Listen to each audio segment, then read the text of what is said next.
Mike, the U.S. Supreme Court announced on Wednesday it will hear a case that could decide if pro-life states can direct Medicaid funds away from abortion providers like Planned Parenthood.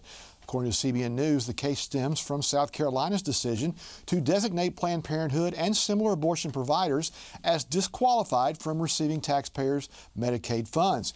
Planned Parenthood sued the director of South Carolina's Department of Health and Human Services in federal court and won, forcing it to restore taxpayer funding to the abortion giant. Alliance Defending Freedom asked the Supreme Court to take up the case, with senior counsel John Bursch saying pro-life states like South Carolina should be free to determine that Planned Parenthood and other entities that peddle abortion are not qualified to receive taxpayer funding through Medicaid. And while meeting with Republican senators this week, Health and Human Services nominee Robert F. Kennedy Jr. reportedly pledged to reinstate and uphold pro-life policies enacted during the first Trump administration. According to the Federalist, Missouri Senator Josh Hawley says Kennedy plans to facilitate protections like prohibition on taxpayer-funded abortions at home and abroad, and a gag rule requiring institutions that receive Title X to separate their medical care from their abortion activities. The report goes on to say maybe the most important commitment Kennedy made is that all of his deputies at HHS would be pro-life. Now, pro-life advocates have been leery of Kennedy, who earlier this year reportedly expressed support for abortion through all 9 months of pregnancy. Greg? The Idaho Board of Education on Wednesday approved a ban on diversity, equity, and inclusion initiatives on public university campuses, according to Fox News. Months after debating began, the board unanimously agreed that Idaho institutions could not require specific structures or activities related to DEI. University administrators promised to remain steadfast in their commitment to serving all students while seeking to be responsive to our governing board's expectations. The summary indicated that institutions would establish and maintain equality of opportunity for all students, regardless of personal identity characteristics. It added that no central office's policy, procedure, or initiatives would be dedicated to DEI ideology, and no one would be required to declare gender identity or preferred pronouns. An Ohio school district agreed to pay $450,000 in a settlement with a teacher forced to resign over refusing to call or to align with so-called social transitioning and use of preferred pronouns of students seeking to identify as the opposite sex. Alliance Defending Freedom announced Wednesday that Jackson Township's local school district agreed to pay former teacher Vivian Garrity attorney's fees and damages after a federal judge ruled this district had violated the teacher's First Amendment rights. ADF emphasized school districts cannot force teachers to abandon their religious beliefs to keep their job. ADF legal counsel Logan Spina told the Christian Post the school district tried to force Garrity to accept and repeat its viewpoint by ordering her to participate in her students' quote transitioning. When she refused, she was forced to resign. Mike? Okay.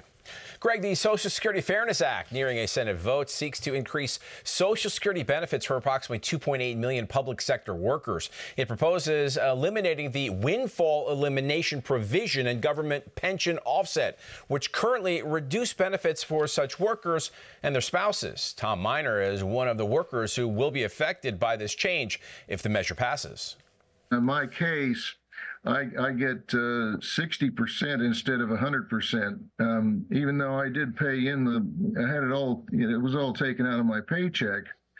But it's basically a discriminatory law because if I worked for, say, General Motors assembly plant, I would get my pension from there and also any Social Security paid in. But because I worked for the post office for 38 years, my pension is cut by about 40%. In Tom's case, as he said, he worked other jobs where he did pay into Social Security. The Senate is expected to vote on the Social Security Fairness Act at some point today, if not very soon. Let's talk again with Mark Meckler. Mark, it sounds like there is enough support for the Social Security Fairness Act to pass in the Senate. If it gets to Joe Biden's desk and he signs it, a couple of million Americans will no longer be penalized just because they worked for the government. Your thoughts on that? Yeah, I have mixed feelings. I always hate the spending of more federal money. I think they spend way more than enough, but this one seems fair that folks shouldn't be penalized on their Social Security just because they work for the federal government.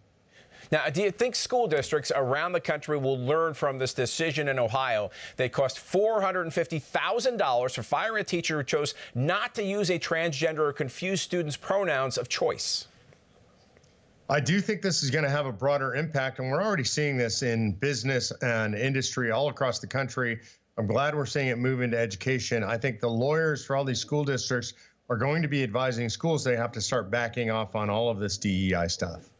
And speaking of DEI, seems to be getting the cold shoulder more and more, kind of as you said. Do you think more and more companies and state and local governments are finally coming to their senses? And any chance we're going to see a diversity, equity, and inclusion graveyard of sorts or museum in the next few years? Well, I'm hoping we don't see a museum. I'm hoping they just turn it into the ground and salt the earth so that it can never grow up again. But I do expect that we've seen sort of the end of the DEI run here in the United States of America. The American people don't like it. They rejected it with the election of Donald Trump, and we're already seeing companies drop it left and right. In fact, in the last couple of weeks, I watched America First Legal won victories against, I think it was American Airlines and Southwest Airlines that are removing their DEI programs.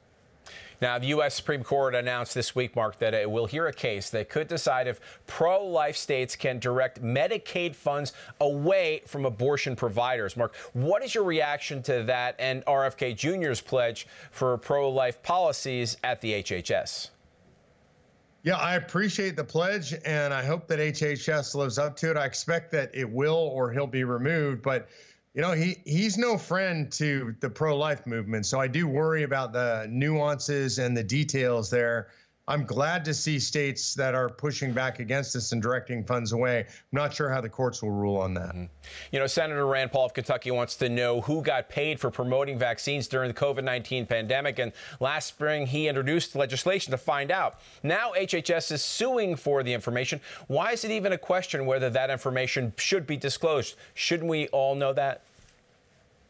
Yeah, this is one of the things that amazes me and probably irritates me most about the federal government and government in general. All government information belongs to you and me. It belongs to the people. And when we ask for it, we should just get it. We shouldn't have to sue for it. I'm looking forward to seeing this come out. I think we're going to learn a lot of interesting things.